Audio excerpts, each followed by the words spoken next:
Previous vlog यानी उज्जैन दर्शन यात्रा के पार्ट 1 में सबसे पहले मैंने आपको दिखाया उज्जैन का सबसे प्रसिद्ध घाट राम घाट, जहां आयोजन होता है सिंहस्थ महाकुंभ का। वहां से रवाना होकर मैंने देखी उज्जैन में हाल ही में स्थापित की गई विक्रमादित्य वैदिक घड़ी, जो है यहाँ की जंतर मंतर वेदशाला के बिल्कुल पास। उसके बाद मैं पहुंचा महाकालेश्वर मंदिर और किए बाबा महाकाल के दक्षिण मुखी ज्योतिर्लिंग के दर्शन। फिर पहुंचा महाकालेश्वर मंदिर के पास रुद्र सागर में स्थित विक्रम टीला पर, जहां पर देखे जा सकते हैं चक्रवर्ती सम्राट विक्रमादित्य के सिंहासन बत्तीसी के अवशेष, और साथ ही देख सकते हैं उनके दरबार के नवरत्नों की प्रतिमाएं एक बड़े सिंहासन पर बैठे सम्राट विक्रमादित्य की विशालकाय प्रतिमा के साथ। इसके बाद मैंने अच्छे से भ्रमण किया महाकाल कॉरिडोर में और देखी इसमें स्थापित की गई भव्य प्रतिमाएं। अब देखिए उज्जैन दर्शन का पार्ट 2। ये है मंगलनाथ रोड। उज्जैन दर्शन अभियान पर आ गया हूं मैं उस स्थान पर जो यहाँ पे होता था कभी बहुत प्रसिद्ध शिक्षा का केंद्र। जी हाँ, यह है संदीपनी गुरु जी का आश्रम, जहाँ पे शिक्षा ग्रहण की थी भगवान श्री कृष्ण ने अपने बड़े भाई बलराम जी के साथ में, और यहीं पर उनकी मुलाकात हुई थी उनके अनन्य मित्र जो थे सुदामा जी उनसे। उज्जैन नगरी जो है शिक्षा का एक प्रमुख केंद्र हुआ करती थी, और उन्हीं स्थानों में से एक स्थान होता था संदीपनी गुरु जी का ये आश्रम, जिसका अभी हम चल के करेंगे दर्शन। तो आइए मेरे साथ। ये है आश्रम का प्रवेश द्वार और इससे हम कर रहे हैं प्रवेश। सामने है जूता चप्पल स्टैंड।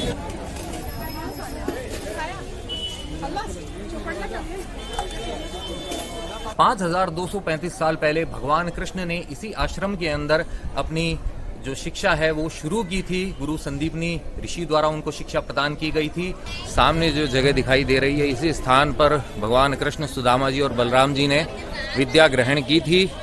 तो वहाँ सामने है श्री कृष्ण पाठशाला, जिसमें भगवान कृष्ण, सुदामा और बलराम जी के साथ में विराज रहे हैं, और उनके ठीक सामने की तरफ बैठे हैं गुरु जी, जिनसे वो ज्ञान ले रहे हैं। और इस तरफ है कुंडेश्वर महादेव का अति प्राचीन मंदिर। अंदर शूटिंग अलाउड नहीं है, इसलिए मैं बाहर से ही दिखा रहा हूँ। यहाँ पे है हरिहर जी की प्रतिमा, भगवान शिव का जो तांत्रिक स्वरूप है उसकी ये प्राचीन प्रतिमा आप यहाँ देख सकते हैं। कुंडेश्वर महादेव मंदिर के अंदर है, मध्य भाग के अंदर कुंडेश्वर महादेव का शिवलिंग है अति प्राचीन, और यहीं पर है खड़े हुए नंदी और धन कुबेर जी की भी अद्वितीय प्रतिमाएं। इसी आश्रम के अंदर एक जो पट्टिका पाई गई थी, उस पे 1 से लेकर 100 तक अंकों का अंकन किया गया था। तो कहा जाता है कि यह वही पट्टिका थी जिसके ऊपर गुरु संदीपनी जो थे अपने शिष्यों को गिनती सिखाया करते थे। भगवान कृष्ण इसी क्षेत्र के पास में ही अपनी लेखनी धोया करते थे, और वह क्षेत्र कहलाता है अंकपात। तो भगवान कृष्ण की लीलाएं जो है वो कुछ लीलाएं यहाँ इस क्षेत्र के अंदर भी हुई थी। भगवान कृष्ण ने जो यहाँ पे ज्ञान अर्जन किया था, वही ज्ञान उन्होंने कुरुक्षेत्र के अंदर अर्जुन को गीता के उपदेश के रूप में दिया था। और अब चल के हम देखते हैं आश्रम के बाकी के भाग।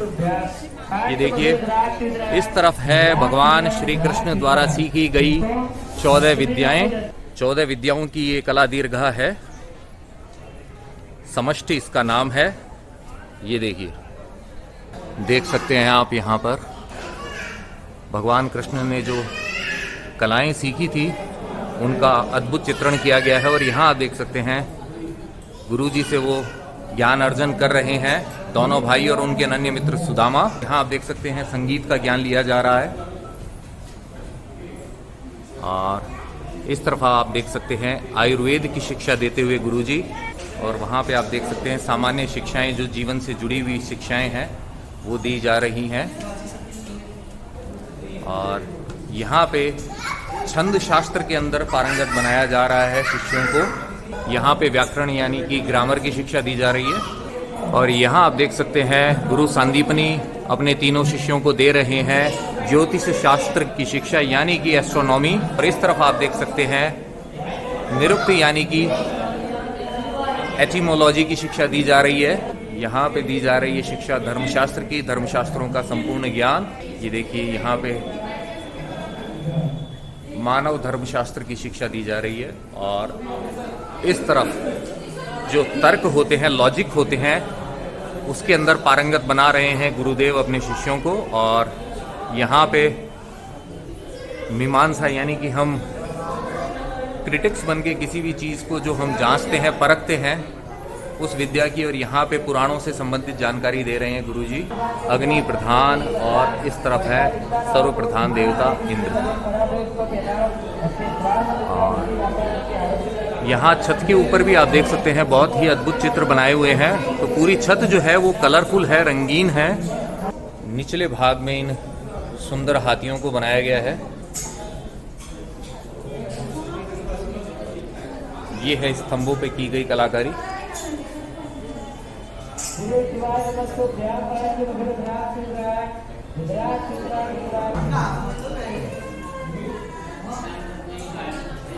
सूर्यदेव अपने 7 अश्वों के रथ पे सवार हैं। आइए चलते हैं बाहर। गुरु संदीपनी ने भगवान कृष्ण, बलराम जी और सुदामा जी को यहाँ पर सबसे पहले 3 मंत्र लिखवाए थे और आज भी यह परंपरा कायम है यहाँ इस आश्रम के अंदर। लेकिन अब उन 3 मंत्रों के स्थान पर छात्रों को अब ABCD A और 1 2 3 4 लिखना सिखाया जाता है। इस तरफ है श्री सर्वेश्वर महादेव, इस तरफ है गोमती कुंड जो उस समय आश्रम में जल की आपूर्ति का मुख्य स्रोत होता था। गुरुजी गोमती नदी में स्नान करने के लिए जाते थे, इसलिए भगवान कृष्ण ने जल का आह्वान किया और यहीं पर जल धारा उत्पन्न कर दी। ये देखिए, यही वह गोमती कुंड है, लेकिन फिलहाल इसके अंदर जल जो है वो इतना ही है। यहाँ से हम जब आगे जाएंगे तो इस तरफ हमें दिखाई देगी भगवान कृष्ण ने जो 64 कलाएं सीखी थी उनकी कला दीर्घा है, 64 आर्ट फॉर्म्स।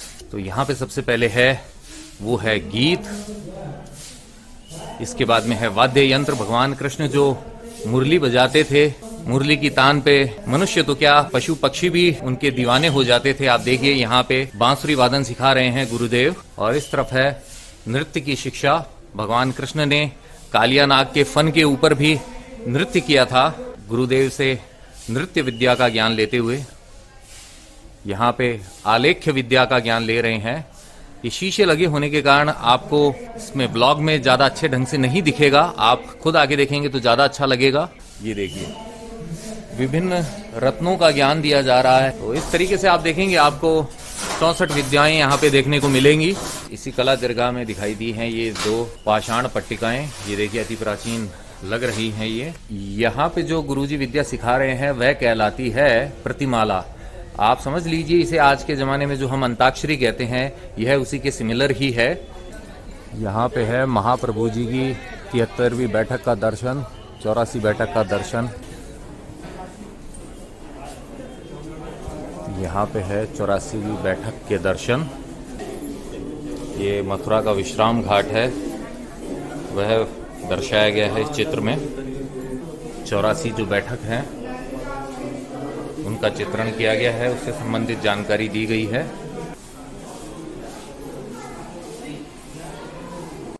संदीपनी आश्रम के दर्शन के बाद अब मैं बढ़ रहा हूँ उज्जैन के एक और महत्वपूर्ण स्थान की ओर, जिसका नाम है मंगलनाथ मंदिर और उसकी संदीपनी आश्रम से दूरी है लगभग 1 किलोमीटर। रोड की कंडीशन ठीक है और आज गर्मी भी ज्यादा नहीं लग रही है, तो उज्जैन अच्छे से एक्सप्लोर कर पा रहा हूँ। काल भैरव मंदिर और सिद्धवट के लिए लेफ्ट साइड वाले इस रास्ते पर जाना होता है और मंगलनाथ मंदिर के लिए जाना होता है सीधे, तो हम सीधे जाएंगे। लीजिए, बस पहुंचने ही वाला हूं मैं मंगलनाथ जी के मंदिर। इन दुकानों के आगे ही है मंगलनाथ मंदिर।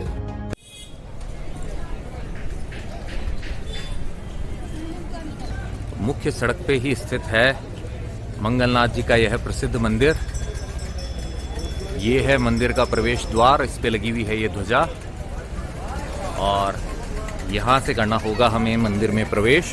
तो संदीपनी गुरुजी के आश्रम से हम आ पहुंचे हैं लगभग 1 किलोमीटर दूर मंगलनाथ जी के इस प्रसिद्ध मंदिर में। अब चल के करते हैं अंदर सबसे पहले दर्शन और उसके बाद में मैं आपको बताऊंगा इस मंदिर का महत्व। तो आइए।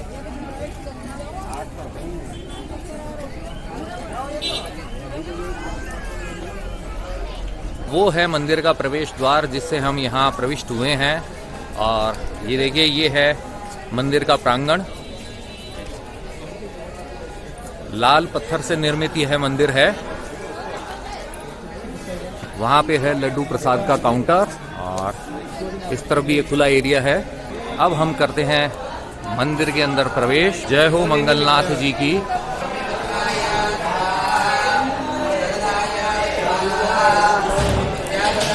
जिनकी कुंडली में मंगल दोष होता है वो यहाँ पे मंगल दोष की पूजा करते हैं।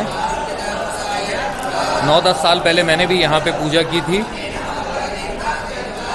ये देखिए,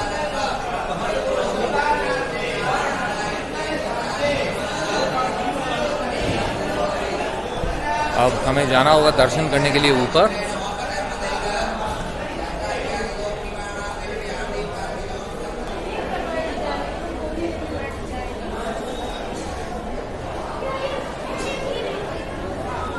सामने विराज रहे हैं भगवान गणेश, प्रभु गजानन गणपति जी की। मनोकामना के धागे यहाँ भी बंधे हुए हैं, आप देख सकते हैं पोटलियाँ बना के बांधी हुई है जिनमें गेहूं के दाने हैं। ये देखिए भक्तों की लाइन लगी हुई है।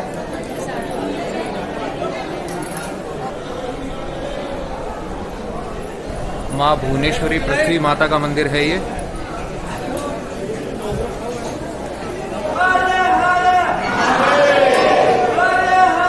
महादेव।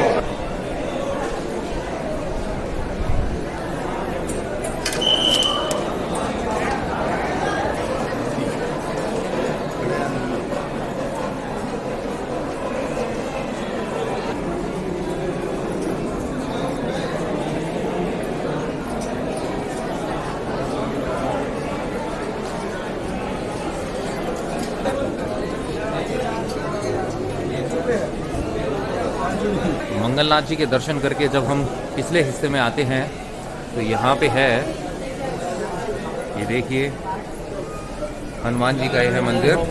जय बजरंगबली तोड़ दुश्मन की नली। हनुमान जी के मंदिर के बाद में यहाँ पे दर्शन होते हैं भोलेनाथ के एक और रूप के। कितना बढ़िया श्रृंगार है प्रभु का। शीतला माता विराजमान है वहाँ। ये है मंगलनाथ मंदिर का पिछला भाग। ये देखिए शिप्रा नदी के तट पर ही यह स्थित है, देख सकते हैं आप। जल जो है वह उतना साफ नहीं दिख रहा है। भगवान शिव जो हैं वो यहाँ पे मंगलनाथ जी के रूप में विराजते हैं। और यह जो स्थान है स्कंद पुराण के अनुसार जो मंगल ग्रह है, मंगल देवता है, उनकी जन्मभूमि कहलाता है। और उनके जन्म से जुड़ी हुई जो कथा है वो कुछ इस प्रकार है कि पुराने समय के अंदर जो एक अंधकासुर होता था वह शक्तियाँ प्राप्त करके अवंतिकापुरी, जो कि उज्जैन नगरी का पुराना नाम था, यहाँ पे जनता के ऊपर, लोगों के ऊपर अत्याचार करने लगता है। तो लोग जो होते हैं यहाँ, भक्त जो होते हैं, वो महाकाल से करते हैं प्रार्थना कि हमारा उद्धार कीजिए, इस दुष्ट का संहार कीजिए। तो भगवान शिव रौद्र रूप धारण करके अंधकासुर से युद्ध करते हैं। तो उस युद्ध के दौरान भगवान शिव का जब पसीना गिरता है तो इस स्थान की जो भूमि होती है वह 2 टुकड़ों में बट जाती है और उनके पसीने से उत्पन्न होते हैं मंगल देव। उसके बाद में जब भगवान शिव अंधकासुर का संहार करते हैं तो उसके रक्त की जो बूंदें होती है वो भी जो नए नए मंगल देव उत्पन्न हुए होते हैं वो अपने अंदर समाहित कर लेते हैं। तो इसी वजह से जो मंगल ग्रह की जो धरती है उसका रंग लाल बताया जाता है। तो यह है छोटी सी कथा भगवान मंगलनाथ जी की मंगल ग्रह से जुड़ी हुई कथा। यहाँ के मैंने सारे जो स्थान हैं उसके दर्शन आपको करवा दिए हैं।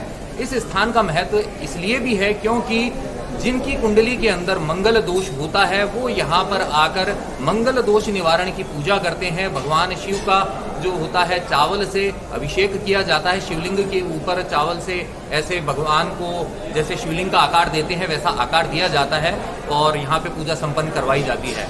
मेरी कुंडली के अंदर भी मंगल दोष था तो उसके निवारण के लिए मैं यहाँ पर लगभग 10 साल पहले आया था और मैंने भी विधि विधान से यहाँ पे पूजा की थी। तो जो भी यहाँ पे अपने मंगल दोष का निवारण करना चाहते हैं उनके लिए यह एक सबसे महत्वपूर्ण स्थान है। तो जब आपका मन करे तब आप अपने परिजनों के साथ यहाँ पे आइए, पूजा करना चाहते हैं तो कीजिए, अदरवाइज यहाँ दर्शन करके आपका मन निश्चित रूप से प्रसन्न होगा। तो जय हो मंगलनाथ जी की। अब यहाँ से हम जाएंगे उज्जैन के एक और स्थान पर। कौन सा है वो स्थान वो पता चलेगा आपको थोड़ी देर बाद। वो रहा मंगलनाथ मंदिर, ये है शिप्रा नदी और ये है इस पर बना हुआ पुल। अब हम सिद्धवट के आगे से गुजरते हुए जाएंगे कालिया देह पैलेस की ओर। सिद्धवट मंगलनाथ मंदिर से लगभग 1 किलोमीटर दूर है, जबकि कालिया देह पैलेस मंगलनाथ मंदिर से लगभग 4.5 किलोमीटर दूर है। अब आ गए हैं हम इस तिराहे पर जिसमें राइट साइड वाला रास्ता जाता है सिद्धवट और कालियादेव पैलेस की ओर, जबकि लेफ्ट साइड वाला रास्ता जाता है काल भैरव मंदिर और गढ़कालिका मंदिर की ओर। ये देखिए, यहाँ है सिद्धवट मंदिर, जिसके दर्शन हम करेंगे कालिया देह पैलेस से वापस आते समय पर। कालिया देह पैलेस में रुकते थे ग्वालियर के सिंधिया राजघराने के महाराज, क्योंकि उज्जैन से जुड़ी हुई ऐसी मान्यता है कि कोई भी राजा अगर यहाँ रात में रुकता है तो उसकी कुर्सी चली जाती है। और कालिया देह पैलेस के बिल्कुल पास ही बना है बावन कुंड नामक स्थान, जो पहले कहलाता था सूर्य कुंड। कालिया देह पैलेस का निर्माण उज्जैन में फारसी वास्तुकला का नमूना है, जिसे मांडू के सुल्तानों ने 15वीं शताब्दी में बनवाया था। लीजिए, सामने दिखाई दे रहा है कालिया देह पैलेस और इस तरफ है बावन कुंड यानी कि सूर्य कुंड। तो पहले चलकर देखते हैं कालिया देह पैलेस, फिर आपको बताता हूं बावन कुंड के बारे में।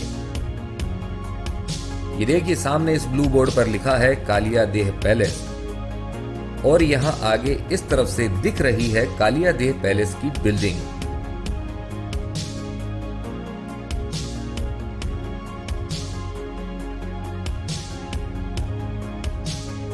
इसकी हालत देखकर मुझे लग रहा है शायद इसमें एंट्री बंद है।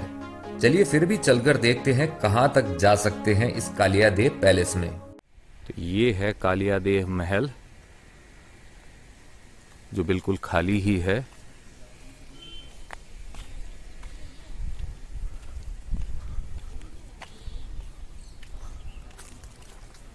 कालिया देह महल जो है काफ़ी सालों से यूं ही बंद ही है, ऐसा मुझे यहाँ पे बताया है स्थानीय निवासियों ने।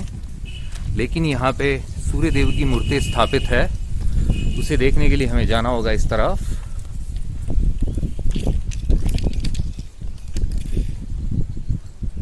ये जो पीछे वाला भाग आप देख रहे हैं, यह भी शिप्रा नदी का प्रवाह क्षेत्र ही है। थोड़ा बहुत जल दिखाई दे रहा है, बाकी सूख चुकी है। ये है पिछला एरिया।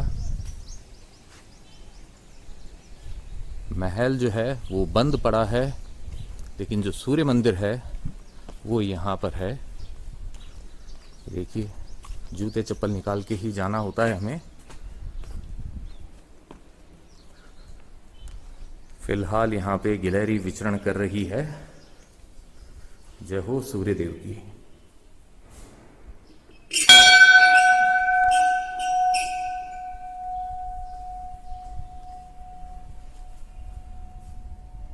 ये देखिए, सूर्यदेव यहाँ विराज रहे हैं। जय हो सूर्यदेव की।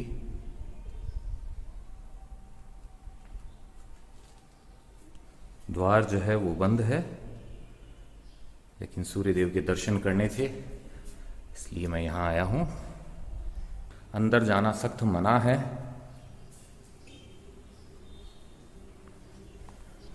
यहाँ पर एक त्रिशूल लगा हुआ है। ये है कालिया देह महल के पास के बावन कुंड। इसके बारे में भी मुझे स्थानीय निवासियों ने बताया था कि यहाँ के जो राजा थे वो ताकत बढ़ाने के लिए पारे का सेवन करते थे या उस जैसा ही कुछ होता था, तो उसके बाद में इतनी शक्ति आ जाती थी कि उसके असर को कम करने के लिए उन्हें यहाँ इन बावन कुंडों में तैरना पड़ता था, स्नान करना पड़ता था। और इसके अलावा यह स्थान जुड़ा हुआ है भूत प्रेत बाधाओं से भी, ऐसा मुझे स्थानीय निवासियों ने बताया है कि किसी के अगर ऊपरी छाया का असर होता है तो उसके निवारण के लिए यह स्थान है। मैं किसी अंधविश्वास को बढ़ावा नहीं दे रहा हूं, बस मैं इन्फॉर्मेशन आपके साथ शेयर कर रहा हूं जो मुझे आने पर मालूम चली है। कालिया देह पैलेस से रवाना होकर आ गया हूं मैं फिर से रोड पर, और अब यही मुझे पहुंचाएगी सिद्धवट मंदिर तक, जिसे देखने के बाद मैं आज आपको दर्शन करवाऊंगा प्रसिद्ध काल भैरव मंदिर, गढ़ कालिका मंदिर और भरथरी गुफाओं के। लीजिए, आ पहुंचे हैं हम सिद्धवट मंदिर तक। ये देखिए,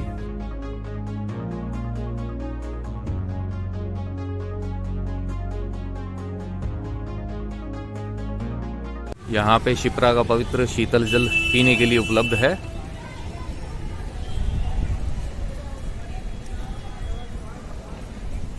इस तरफ है खाने पीने के लिए रेस्टोरेंट्स, भोजनालय। ये देखिए, यहाँ पे है पातालेश्वर महादेव का मंदिर, लेकिन बंद है।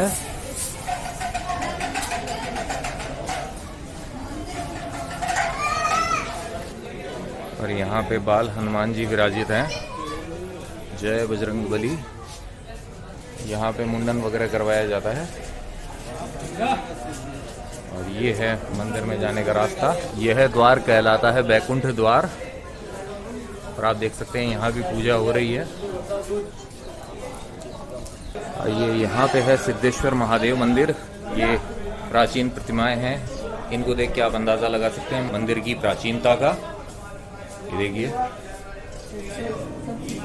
जय हो सिद्धेश्वर महादेव की। इस तरफ है जयेश्वर महादेव। जय हो भोलेनाथ। और इनके ठीक पास में ही यहाँ सती माता का मंदिर। ये देखिए, यहाँ है सती माता का मंदिर। इस तरफ आप देख सकते हैं शिप्रा नदी।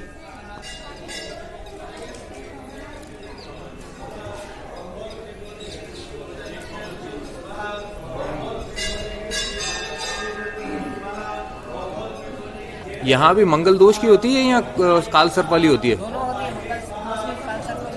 दोनों की होती है। हाँ, वो भात वहाँ चढ़ाएंगे बाद में ले जाके मंगलनाथ जी पे। ठीक है जी। जय हो भोलेनाथ। आइए,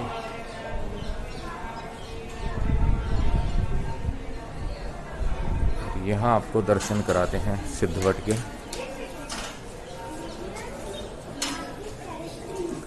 ये देखिए, यहाँ पे गणेश जी विराजित हैं।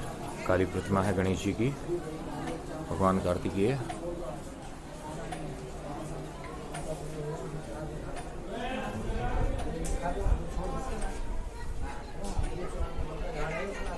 और ये जो आप वट वृक्ष देख रहे हैं, यही कहलाता है सिद्धवट, जिसे अक्षय वट के समान ही पवित्र माना गया है। जो गया जी का जो अक्षय वट है, उसी के समान।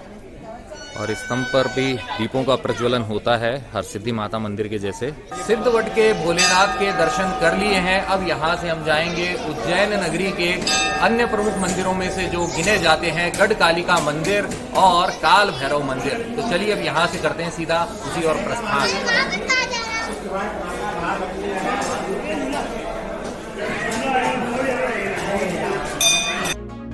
सिद्धवट मंदिर के बाद अब नेक्स्ट डेस्टिनेशन है श्री काल भैरव मंदिर, जो यहाँ से लगभग 1 किलोमीटर दूर है। उसके लिए हमें सीधा आगे जाना होगा। लेफ्ट वाला रास्ता मंगलनाथ मंदिर वाला रास्ता है, जिससे मैं इधर आया था।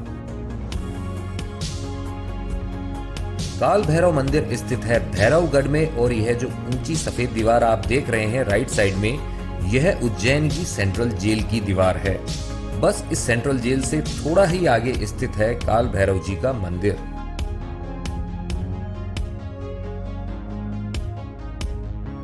लीजिए, सामने लेफ्ट साइड में जो मंदिर दिख रहा है, वही है हमारा नेक्स्ट डेस्टिनेशन काल भैरव मंदिर। ये देखिए कितने श्रद्धालु आए हुए हैं यहाँ दर्शन के लिए।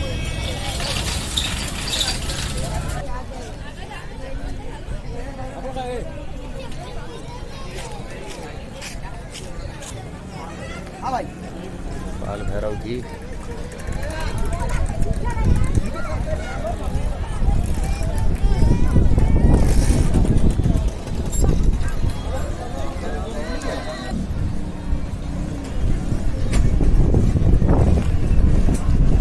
किले की दीवार जैसे ही श्री काल भैरव मंदिर का ये जो परिसर है, इसके चारों तरफ दीवार बनी हुई है ऊंची। ये क्या है भाई साहब? ये भैरव यंत्र है, नजरबट्टू। नहीं, इसको क्या बोलते हैं? ये नागमणि फल बोलते हैं इसको। ये झाड़ पे लगता है। चीड़ पे लगता है, वही है ये? हाँ, चीड़ पे लगता है। इधर नागमणि का फल है ये, उधर चीड़ बोलते हैं आप। ये अपने घर के मेन गेट पे लगाने के लिए रिटर्न मिलते हैं, भैरू जी को चढ़ा के वापस देते हैं। पूरा प्रसाद है 100 रुपये का प्रसाद है। आप सोच रहे होंगे कि यहाँ पर ये शराब की मदिरा की दुकान क्या कर रही है, लेकिन यहाँ पे भैरव जी का जो काल भैरव जी का प्रसाद है वो यही है। यहाँ पे उनको भोग लगाया जाता है और वो इसका पान भी करते हैं। ये देखिए आप, ये देखिए सामने दिखाई दे रहा है श्री काल भैरव मंदिर का प्रवेश द्वार।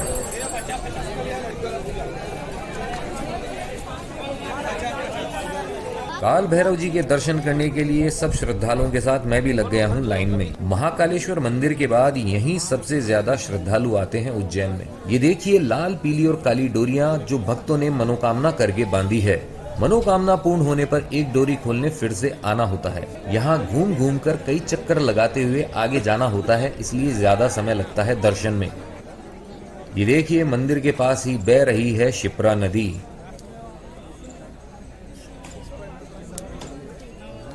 लगभग 1 घंटा होने को है और प्रवेश द्वार अभी भी दूर है।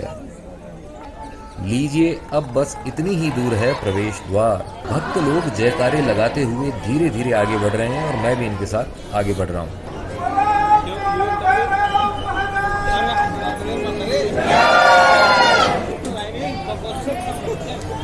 श्री काल भैरव मंदिर में भी आप देख सकते हैं दीप स्तंभ चिकना हो चुका है। यह भी देर से इस पे चढ़ना बहुत ही मुश्किल है, लेकिन फिर भी इन पे चढ़कर दीपों को प्रज्वलित किया जाता है। और बस थोड़ी देर बाद में दर्शन होंगे श्री काल भैरव के। मंदिर परिसर के अंदर हम प्रविष्ट हो चुके हैं और थोड़ी सी दूरी और तय करनी है।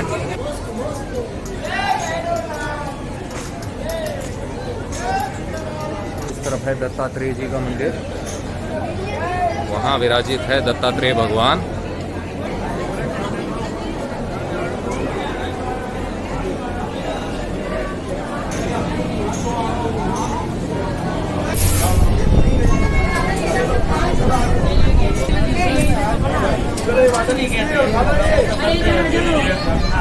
तो मेरे पीछे आप जो देख रहे हैं वही है उज्जैन का प्रसिद्ध श्री काल भैरव मंदिर। यहाँ पे विराजते हैं श्री काल भैरव, जिनको यहाँ पर नियुक्त किया था उज्जैन नगरी के राजा श्री महाकाल महादेव भोलेनाथ ने, और उन्हें बना दिया था इस शहर का कोतवाल, इस नगर की रक्षा करने के लिए। तो उज्जैन के कोतवाल कहलाते हैं यहाँ के ये श्री काल भैरव जी। भगवान की प्रतिमा को मदिरा का भोग लगाया जाता है, भगवान करते हैं मदिरा पान, लेकिन वह मदिरा कहाँ जाती है, कहाँ गायब हो जाती है, इसका किसी को कुछ नहीं पता। यह रहस्य आज तक बना हुआ है। और लगभग 1 दशक पहले इस मंदिर के चारों तरफ 10-12 फीट की खुदाई की गई थी। उसका उद्देश्य था इस मंदिर का जीर्णोद्धार करना। तो लोग जो है आसपास के, वो यहाँ बहुत बड़ी संख्या के अंदर इकट्ठे हो गए थे। वो ये देखना चाहते थे कि क्या वह जो मदिरा भगवान पीते हैं भैरवनाथ जी, क्या वह दिखाई देती है। लेकिन काल भैरव जी जो मदिरा पीते हैं वह कहाँ जाती है, आज तक रहस्य बना हुआ है। यह मंदिर अति प्राचीन है। जैसे उज्जैन नगरी अति प्राचीन है, वैसे ही काल भैरव का यह मंदिर अति प्राचीन है। कहा जाता है कि परमार राजाओं ने लगभग 1000 साल पहले इस मंदिर का जीर्णोद्धार करवाया था। तो एक और खास बात है जो इस मंदिर से जुड़ी हुई है, वह मैं आपको बताना चाहूंगा कि यहाँ पे जो श्री काल भैरव विराजते हैं वह पहनते हैं सिंधिया राज घराने की पगड़ी। और उससे जुड़ी हुई जो बात है वह भी आपके साथ में शेयर करता हूँ। सिंधिया राज घराने के अंदर एक प्रतापी राजा हुए थे महादजी सिंधिया। तो एक बार जब वो युद्ध पर जा रहे थे तो यहाँ पर श्री काल भैरव का आशीर्वाद लेने के लिए वो आते हैं, और उस वक्त उनकी पगड़ी जो है वो यहाँ पे गिर जाती है। शत्रु ने आक्रमण किया था, इसलिए युद्ध में जाना जरूरी था। जब पगड़ी यहाँ पे गिर जाती है तो महादजी सिंधिया उस पगड़ी को श्री काल भैरव के चरणों में अर्पित कर देते हैं, उनको चढ़ा देते हैं, और उसके बाद में आशीर्वाद लेके जाते हैं वो युद्ध करने। युद्ध में उनकी विजय होती है। लेकिन खास बात यह है कि उसके बाद में महादजी सिंधिया ने जितने भी अपने जीवन काल में युद्ध लड़े थे, सब में उनको विजय श्री की प्राप्ति हुई थी। तो तब से ही यह परंपरा चली आ रही है कि सिंधिया परिवार की तरफ से जो पगड़ी होती है वो श्री काल भैरव जी के यहाँ पे चढ़ाई जाती है और उसे ही वो धारण करते हैं। दर्शन मैंने आपको अंदर से करवा दिए हैं जितना करवाना संभव था। तो ऐसी है कुछ श्री काल भैरव जी की महिमा। अगर आप इनकी दिव्यता का अनुभव करना चाहते हैं तो यहाँ पे दर्शन करने के लिए आइए। और आपको बताना चाहूँगा मैं, यहाँ पर हमें दर्शन करने के लिए लगभग 1.5 घंटा लगा है, लेकिन अगर दर्शन करने हैं तो वक्त तो देना ही ज़रूरी है दोस्तों। तो जय हो श्री काल भैरव की।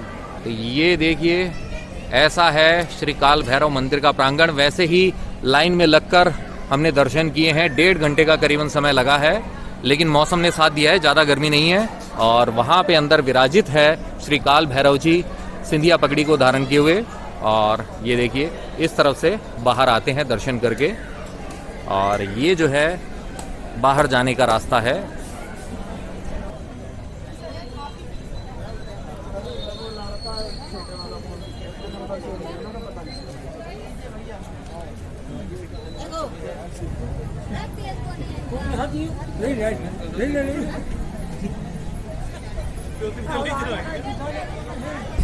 तो चलिए चलते हैं अब गढ़ कालिका मंदिर की तरफ। शाम हो चुकी है, मौसम सुहाना है, बस अंधेरा जल्दी ना हो जाए यही एक फिक्र है, क्योंकि थोड़ा सा शूट करने में प्रॉब्लम होती है। गढ़ कालिका मंदिर काल भैरव मंदिर से लगभग 2 किलोमीटर दूर है और वहां पहुंचने के लिए करना होगा सबसे पहले ये पुल पार। ये देखिए शांत जल वाली शिप्रा नदी और वहां क्षितिज से नीचे जाने को आतुर है सूर्यदेव। ऐसे ब्लू बोर्ड उज्जैन में जगह जगह पर लगे हैं जिससे आप रास्ता भटकते नहीं हैं, आपको पता चल जाता है मंजिल कितनी दूर है। अब यहाँ से राइट साइड में आगे जाना होगा क्योंकि गढ़ कालिका मंदिर और भरतरी गुफाएं इसी तरफ है।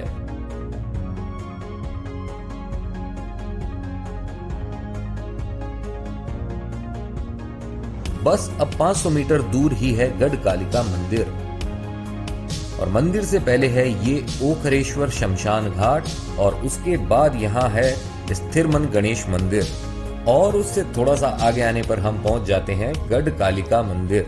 ये देखिए पहुंच ही गए हम गढ़ कालिका मंदिर। श्री काल भैरव मंदिर से अब मैं आ पहुंचा हूं उज्जैन के एक और पवित्र स्थान पर जो कहलाता है गढ़ कालिका माता का मंदिर। और यह जो मंदिर है यह शक्तिपीठ में तो शामिल नहीं है, लेकिन फिर भी इसका बहुत महत्व है। मान्यता है कि यहाँ पर सती माता के जो होठ हैं वो पिघल कर गिर गए थे, इसलिए यह शक्तिपीठ के समान ही पवित्र स्थान माना जाता है। और इससे संबंधित कथा कुछ इस प्रकार है। कहा जाता है कि लंका विजय के बाद में जब भगवान श्री राम अयोध्या लौट रहे थे तो इसी स्थान पर जो रुद्र सागर है पास में, वहां पे वो विश्राम करने के लिए रुके थे। उस समय माता को लगी थी भूख और वो भक्षण करने के लिए निकली थी और उनका सामना हो गया था हनुमान जी से। तो हनुमान जी पर जब वो झपटी तब हनुमान जी ने विकराल रूप धारण कर लिया, जिसे देखकर माता डर गई और वहां से वो चली जाती है। उसी समय कहा जाता है कि माता के जो होठ हैं ओष्ठ वो गलकर यहाँ पर गिर गए थे। तो इस हिसाब से इस स्थान को काफी पवित्र माना जाता है। खास बात आपको बताना चाहूंगा कि जो महाकवि कालिदास थे यहाँ पे उनको ज्ञान की प्राप्ति हुई थी। उससे पहले वो महामूर्ख समझे जाते थे, क्योंकि उनसे जुड़ा हुआ एक किस्सा है कि वो जिस डाल पर बैठे थे उसी डाल को काट रहे थे, तो उनका बुद्धि का स्तर उस समय वैसा था। लेकिन बाद में जब उन्होंने यहाँ पे गढ़ कालिका के अंदर कालिका माता की पूजा की, आराधना की, तो उसके फल से उनको ज्ञान की प्राप्ति हुई और उन्होंने महान रचनाएं की। मंदिर कितना प्राचीन है यह तो कोई नहीं जानता है, लेकिन कहा जाता है कि इस मंदिर की स्थापना जो है वो महाभारत काल के अंदर हुई थी। जो प्रतिमा है वह अति प्राचीन बताई जाती है। इस मंदिर का जो जीर्णोद्धार है वह सम्राट हर्षवर्धन द्वारा किया हुआ बताया जाता है। इस स्थान पर परमारों के शासन काल के दौरान की 10वीं से 12वीं शताब्दी की कुछ प्रतिमाएं प्राप्त हुई थी और नींव का भी कुछ भाग प्राप्त हुआ था। तो आप इससे ही इस स्थान की प्राचीनता का अनुमान लगा सकते हैं। यहाँ पर नवरात्रा के अंदर माता के आपको अलग अलग रूप के दर्शन होते हैं और उसके बाद में जो नींबू होता है उसका प्रसाद जो होता है दशमी तिथि के दिन यहाँ पर वितरित किया जाता है। तो इस पवित्र स्थान के चल के अंदर हम दर्शन करते हैं, माता से विनती करते हैं कि सभी के कष्टों का निवारण करें। तो आइए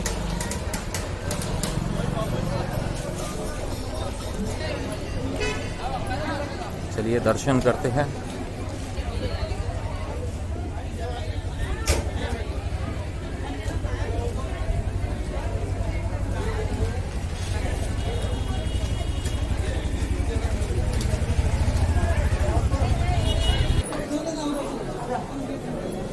जय माता।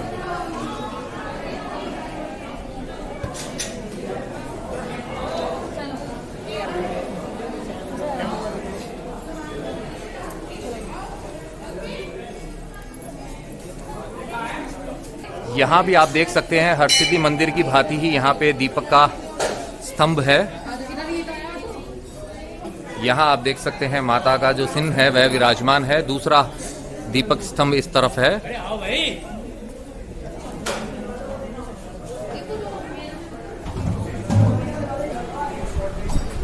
ये देखिए कितनी मनोहारी प्रतिमा है माँ गढ़ कालिका की, अद्भुत श्रृंगार है और मंदिर कितना प्राचीन है आप यहाँ देख के अंदाजा लगा सकते हैं। और देख सकते हैं आप यहाँ नींबू का प्रसाद जो है वो वितरित किया जाता है खास तौर पे।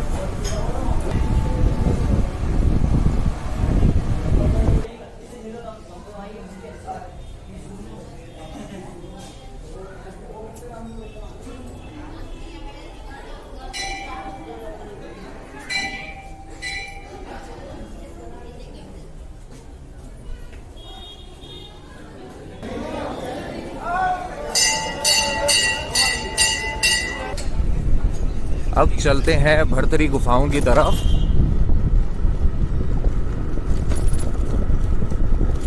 अंधेरा होने को है।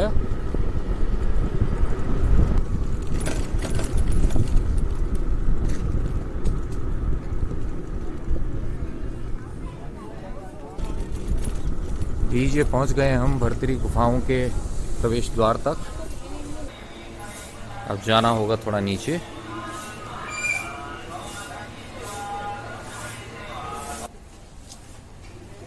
ये है गुफा का प्रवेश द्वार और सामने ही विराज रहे हैं हनुमान जी। जय बजरंग बली। गोरखनाथ जी की प्रतिमा। जय बाबा गोरखनाथ।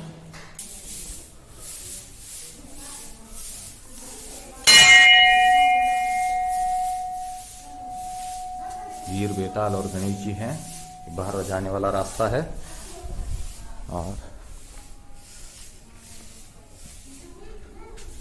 इस तरफ है पहली गुफा, गुफा नंबर 1, जो राजा योगी भरतरी जी की गुफा है। चलिए अब करते हैं गुफा में प्रवेश। एक बार में 50 लोगों से ज्यादा नहीं जा सकते हैं क्योंकि ऑक्सीजन की कमी होती है।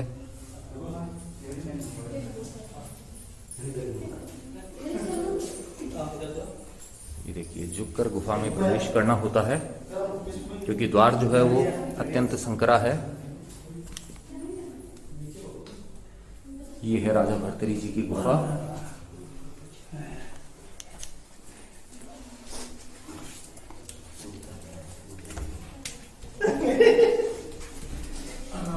झुककर ही जाना होता है। ये देखिए इस स्थान पर उन्होंने 12 वर्षों तक तपस्या की थी।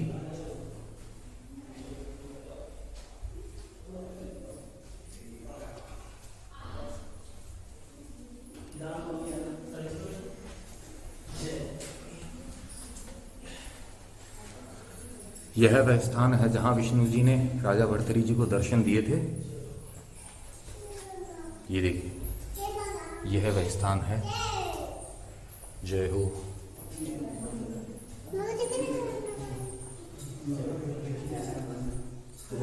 यहाँ पे चारों धाम जो है उनका रास्ता है। ये देखिए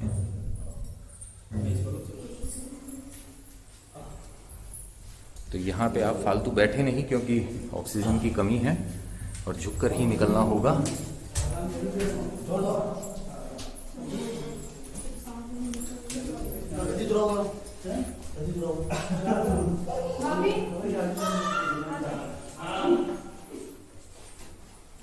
मत्स्येंद्रनाथ योगी जी का मंदिर है सामने और अंदर प्रवेश नहीं करना है। ये देखिए योगीराज मत्स्येंद्रनाथ जी।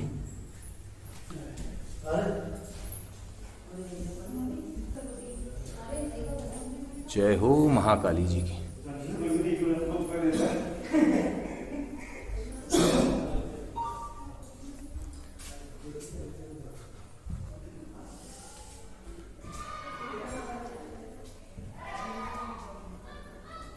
लीजिए आ गए हैं हम गुफा से बाहर। यहाँ पे राजा योगी गोपीचंद जी महाराज जी की गुफा है। यहाँ भी झुककर प्रवेश करना होगा। ये देखिए छोटा छोटा प्रवेश द्वार बना हुआ है। यहाँ आप देख सकते हैं। ये देखिए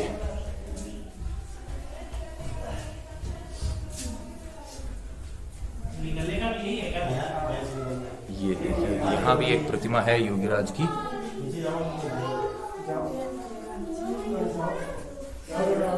यहाँ पे है एक शिवलिंग।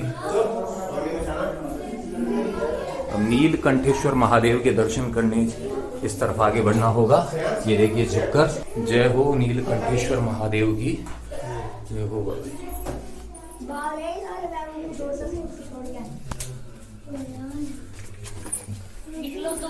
एक साथ नहीं आना चाहिए, यहाँ पे धीरे धीरे आना चाहिए। ऑक्सीजन की कमी है ना बेटा।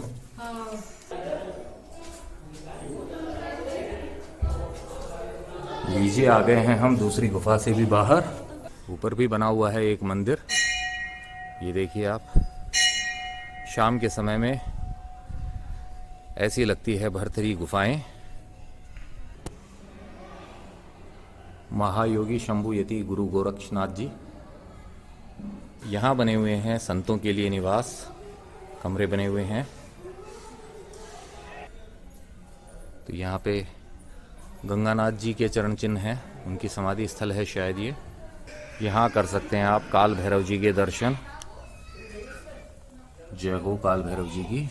और यहाँ आप देख सकते हैं इस कुंड के अंदर भोलेनाथ का शिवलिंग है, काल भैरव जी के ठीक सामने है ये।